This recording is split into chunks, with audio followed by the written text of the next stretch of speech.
Welcome to Coffee Break with Rachel Vigil, taking a daily look at the biggest stories in Denver sports and interacting live with you, the Coffee Break fam.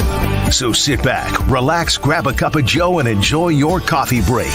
Here's your host, Rachel Vigil. Oh man, was the NBA draft something that, honestly, I was all here for the drama. I was here for the Nuggets if they were going to trade up, which they did, and we will dive into. I was here to see what the Lakers were going to do if they were going to go after Bronny James. I was here to see if Cody Williams was going to go in the top 10. I was here for so much of the draft, but the biggest headline that seemed to come out of the draft on the Nuggets side was Calvin Booth talking about KCP and how it sounds like he's walking away. And that means we saw the last game with the starting five of the Nuggets championship run. And that just breaks my heart a little bit. Now, I wasn't actually there, but our very own Jake Shapiro, who's joining us today, was in fact there for the press conference. And Jake, I need you to give me the feelings in that room when Calvin Booth started to talk about KCP. Yeah, well, the feelings in that room are kind of interesting because there were not a lot of media members there. It was a very quiet press conference. So, the death of the Nuggets all-time starting five that they had the last couple of years was a quiet death. It went into the night, and I think a lot of people woke up and saw the quote that I tweeted from Calvin Booth because it happened very late at night, where he basically spells out that it's up to KCP. It's his prerogative to make the decision. It is a player option that happens later this week, and then he would be an unrestricted free agent when he's expected to decline that player option to look for more money. It's his decision to go wherever he wants. And it's clear that the Nuggets have a number that they will not go past, which is kind of weird because the Nuggets could go up as much as they want. They could match any offer on KCP money-wise. They have an unlimited amount of money they could offer KCP, more or less, or as much as you'd offer a player like that. But then Calvin Booth goes into, Christian Braun, we think, is ready to be a starting shooting guard in this league, which is the dead giveaway that the Nuggets are prepared for a world without Kentavious Caldwell-Pope, and that they are looking at other options of what they can do in this offseason. And the question is, Rachel, is this because Calvin Booth thinks this is the best way to build the team? Or is this because ownership is cheap and doesn't want to pay that giant tax bill? That's the bigger question here. Literally, you are reading my mind. So I'm like, okay, well, is this coming from Josh Kroenke because he says this is the number we're not going over? Or is it Calvin Booth, who we know wants to go younger, kind of bit them in the butt this year? And he says, you know what, KCP, here's a certain number we're going to be able to give you, but anything after that, we think we can get more out of the young guys. I don't know. I think it's fascinating. I'm leaning more towards, maybe it's because I've all of a sudden made Calvin Booth kind of a villain in my head. Very nice guy. Let me make that very clear. But I feel like some of the decisions he's made has not left Nuggets Nation on too high on Calvin Booth. So I want to put the blame on him more than I want to Josh Kroenke. But honestly, it could be going either way. And I feel like we don't have the answer. Arguably the best GM in Nuggets history, by the way. The only reason we have KCP is because of Calvin Booth. Yeah. They won a championship because of Calvin Booth's final moves to Tim Conley's roster. This isn't the same thing where it was with the Avs general manager situation with Joe Sakic leaving, and it's been downhill since. They needed Calvin Booth to make the moves that he made in order to win a championship, and he made some tough moves. So, and granted, by the way, some of his draft picks have been awesome for how late in the draft they have been. For sure. I give high praise to Calvin Booth. Now, do I completely disagree with the amount of young players on the roster and the guaranteed contracts leaving them short? 100%. Jalen Pickett, Hunter Tyson, these guys were wastes of roster spots last year. I even said at the time that they drafted Peyton Watson that I hated the pick, not because I hate Peyton as a player. I actually am a huge Peyton Watson fan. I have a Peyton Watson jersey, but because it was a wasted roster spot that first year, and I knew the Nuggets were going to be competing for a title that year. And guess what? They ended up winning with Peyton Watson, so it worked out. This dual timeline thing where you're currently competing and developing players just has never worked in the NBA. And I was very happy to see the Nuggets combine assets last night to move up to get Holmes because they didn't need a second rounder on their roster as well. But you're looking at it, Rachel, and again, going back to what you just asked and what I said about what is the best way to build your team, or is this a money debate? That's the legitimate question here, because I think KCP is their best option for next season. His three-point shooting and his point of attack defense is great. He will also be 32 years old. So if you offer him a 3 or 4 year deal, we're talking about a 34, 35-year-old player a couple years down the line, potentially making $20+ million a year. And I already saw KCP's legs give out in the playoffs this year. I already see KCP as not that much of a volume offensive player. So is this behooving the Nuggets window? Does this give the Nuggets the best chance to win over the next 3 years at some point? And I don't have the answer for you there. I just know next year, KCP gives them the best option to win. So that's kind of really hard to pass up, particularly when Christian Braun at one point went 20 straight playoff games without hitting a three.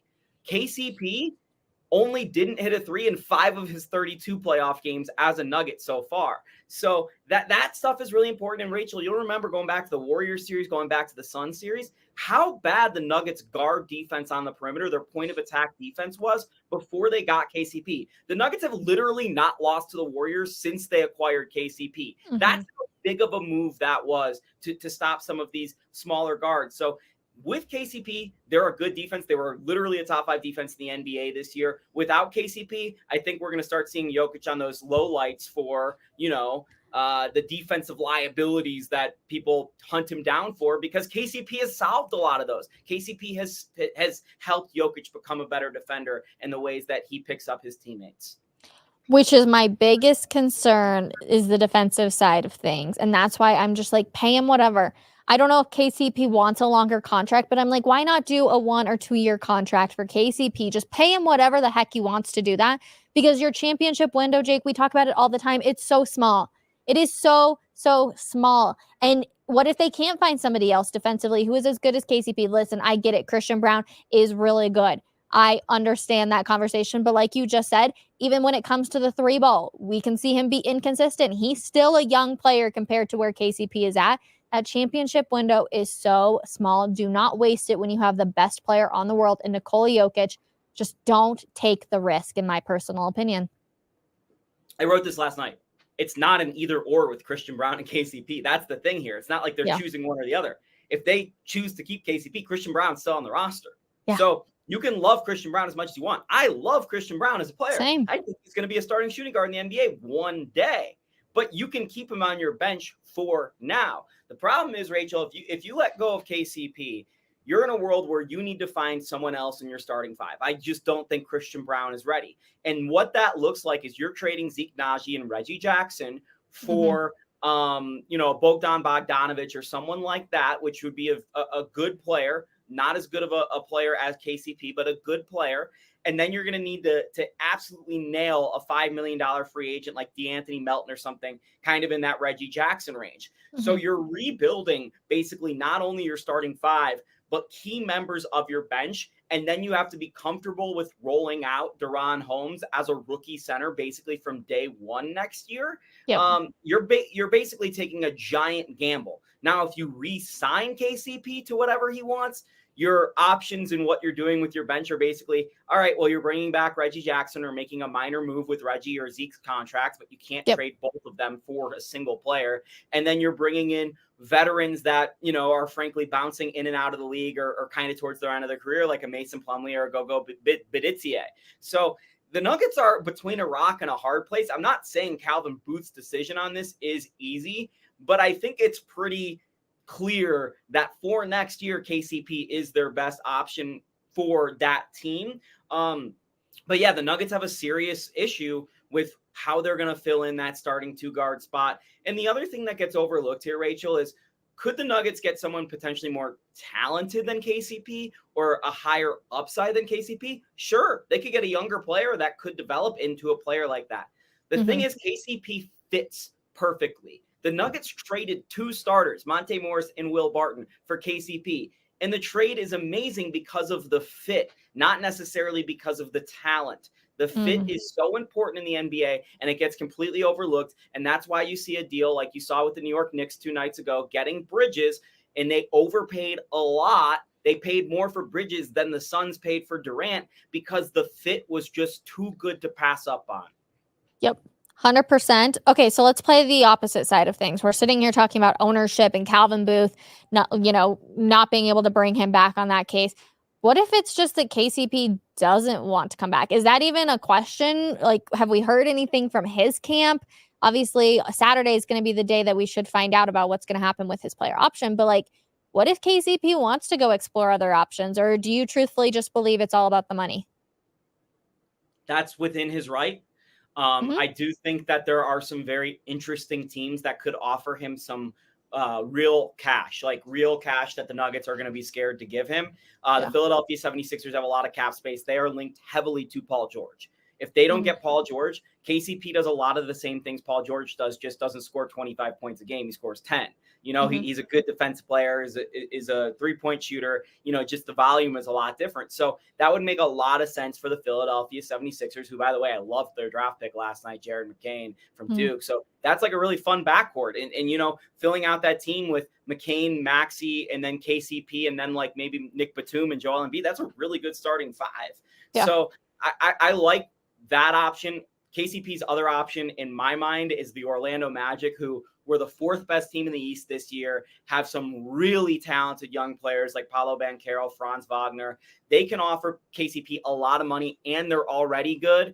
They drafted Tristan Da Silva last night, who's the Colorado Buffalo. Their head coach is the Colorado Buffalo, Jamal Mosley. They've got a deep team with Jonathan Isaac and Gary Harris towards the end of their bench. So that would be a really interesting move for KCP, who I know is interested in the real estate game in Florida. So yeah, Rachel, maybe it's not necessarily the Nuggets. It's up to KCP. As Calvin Booth said last night, it's KCP's prerogative. So, maybe there is a world in which the Nuggets would have to give KCP more money to stay in Denver. Historically, NBA free agents haven't loved going to Denver or staying in Denver. That's changed because of Nikola Jokic. But this is a guy who's won 2 championships, and this is his last contract, likely that he's going to make a lot of money. Maybe he wipes his hand clean and says, you know what, I know this is my best chance to win a ring, but I also have a pretty good shot here, and I can make more money. That's hard to pass up on. For sure. Okay, so first of all, just speaking of Nikola, are we going to get how many Nikolas are we going to see in the NBA in the next 5 years? Because obviously a Nikola got drafted last night. We've seen a Nikola obviously down with the Heat. We have Nikola Jokic. There's Nikolas everywhere coming out of Serbia, Jake. Yeah, there's a lot of Jalens in the NBA that are American. It's like the Serbian Jalen right now. Nicole, but I would love it to live in a world where Nikola Topic, Nikola Jovic, and Nikola Jokic play on the same team. We've got 2 of the 3 of them on the Olympic roster for Serbia this summer, which is pretty fun. It's so funny because we're 10 years into the Jokic thing, and people on national broadcast still don't know how to pronounce his name, and he's won 3 MVPs. So I think they're going to be really confused when all 3 of these guys are on the court together. I'm totally with you. Okay, so let's talk about the Nuggets. What they did last night, they obviously trade up for Daron Holmes. Great pick. It seems like everybody's very excited about him. He fits perfectly for what the Nuggets need. Versatile in many ways. What was your immediate reaction? Because I know he was the name that you were pointing out of hey, everybody pay attention to this guy. So when they finally picked your guy, how are you feeling? Oh, it was great. It was funny because I was walking into, back from the hallways into the Nuggets media little draft room there. I'm like, they just did it. I announced it to the room. They got him. I was like, no way. They actually did it. And I wasn't expecting them to trade up 6 spots, but I was in a spot, especially with the Knicks having 2 picks back to back and needing a center right in front of the Nuggets. And the kind of way the draft is breaking, I was like, oh, he's not making it to 28. But I didn't have it in my mind that they were going to have the assets to trade up because they only have a couple 2nd-round picks. They only have 1 future first. And then the Phoenix Suns do a Phoenix Suns and bail out the Denver Nuggets because they're run by Matt Ishbia. So that was awesome. Like I said, they don't need that 56th pick. They don't need 2 future seconds. That's not going to help them right now. I love the trade. They got their guy. And a lot of people are like, well, how good can the 22nd overall pick in the draft be? Well, you have to keep in mind, Daron Holmes canceled all of his workouts because the Nuggets were seemingly his team. He wants to be here just as much as the Nuggets want him to be here. So I'm not sure where Holmes would have gone in a vacuum. Maybe he's, the 12th or 13th pick in this draft. And yeah, it's a horrible draft, horrible draft. You have to think of it like the top 10 was cut off and you started at 11. But almost all the guys in that mid-tier range were about the same, and Holmes fits the Nuggets very well. He, in a perfect world, can be a starting power forward in the NBA and also be a backup center to Nikola Jokic. In a perfect world, Daron Holmes is so good that you are allowed to move off Aaron Gordon 4 or 5 years from now. I'm not saying that's happening, but Aaron Gordon is going to be a different athlete at that point in his career, and the Nuggets need to kind of prepare for futures. It's their job to get in a space where they can move on forward. So, Zeke Naji is supposed to be this guy who can be a 4 and be a backup 5. It's never happened. I think Deron Holmes is better than Zeke Naji right now today. He's a better shot blocker. He's more athletic. He's not a jump out of the gym type of guy, but he's really fluid in his movements, and he's a good interior scorer. So he does a lot of the things that the Nuggets need. And, we've got Watson and we've got Holmes, Rachel. So 2 detectives on the case are here for the Nuggets to solve their issues on the bench. Oh, I love it very much. First of all, you scared the crap out of me because I was like, there's no way you're getting rid of Aaron Gordon in the next year or 2, 4 or 5 years. I get it. He will be a different guy at that point in time. But let's be real, Jake. You and I both know Michael Malone has a hard time playing his rookies. You trade up for this guy. Do you have to play him year 1? Does Michael Malone have a hard time playing his rookies? I don't think he does. Christian Brown played 76 games his rookie year, played in the playoffs. Peyton Watson played a lot last year. Julian Strawther played 50 games last year, and the only reason he was out of the rotation is because of his knee injury. I don't think that Michael Malone has as much of an issue playing young players as we like to believe in the narrative. And has it changed over the years? Because obviously we go back 5 years. It was Jamal Murray and Jameer Nelson. That's where this all started. Yeah, that's where the issue was. The thing is, the Nuggets don't have that problem right now of Michael Malone having, playing veterans over young players. It's because the Nuggets don't have the option of getting veteran players. They have to play young players because that's what's on their roster for Michael Malone. And that's what's left them with the ability to pick up new players, these young players, because of the way the second apron is in the super tax. So I don't think Michael Malone's really going to have an option to do anything but play Deron Holmes. They might pick up a backup big in the free agency market. I've mentioned a couple names in the past. But even still, I think they're going to play Deron Holmes at least 45, 50 games his rookie year. And whether he makes the playoff rotation, I would bet right now that's probably not going to happen because you just look at recent history and one of these 5 draft picks that Calvin Booth has made have made the playoff rotation, which is still a really good hit rate for the 20s in first and second year players. But it's just unlikely that, a player year 1 is going to make the playoff rotation. Christian Brown was an anomaly. Rookies just don't play that deep into the playoffs. Derek Lively was an anomaly. The Boston Celtics this year had 1 player under 27 playing in the finals, and that was Peyton Pritchard, who's 26, and he barely played. So just young players don't play in these big games. So no, I don't think Holmes is going to be in the playoff rotation for the Nuggets this coming spring. But I do think he's a very valuable piece for the future. And for right now, he can play in the regular season and be good. So the Nuggets need that help in the regular season. That's part of the reason why they died on the vine in the second round and they were so tired, is because they didn't have enough bodies to get them through the regular season that Michael Malone trusted. That changes this year if Deron Holmes is what we think he is. Okay, well, nice. I guess we do need to change the narrative a little bit around Michael Malone, don't we? Brought up some good names right there, Jake Shapiro.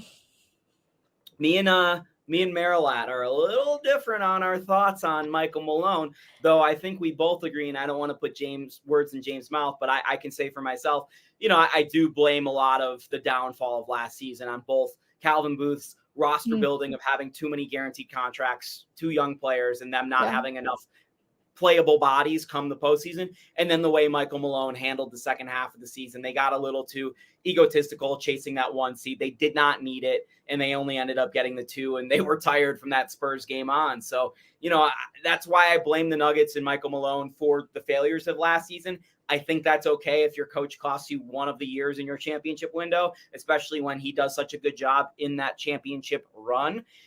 This year is going to be interesting because Michael Malone needs to nail it.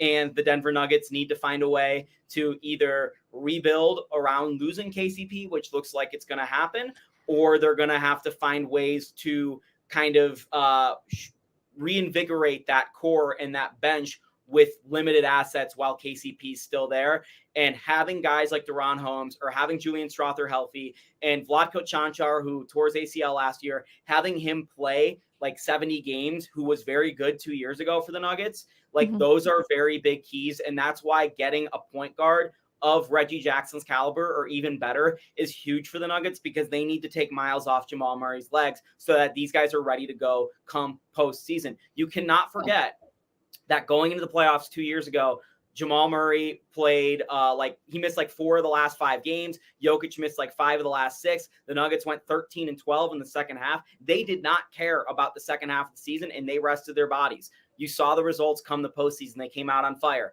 This year, they went like 21-6 down the stretch. Nobody rested. You saw what happened in the postseason. They could barely get through the Lakers series in the first half of those games, and the Lakers just stunk, so they ended up beating them. So, yeah, Rachel, I think that's the key for this Nugget success moving forward is Duran Holmes doesn't need to be in the playoff rotation. Neither does Julian Strawther.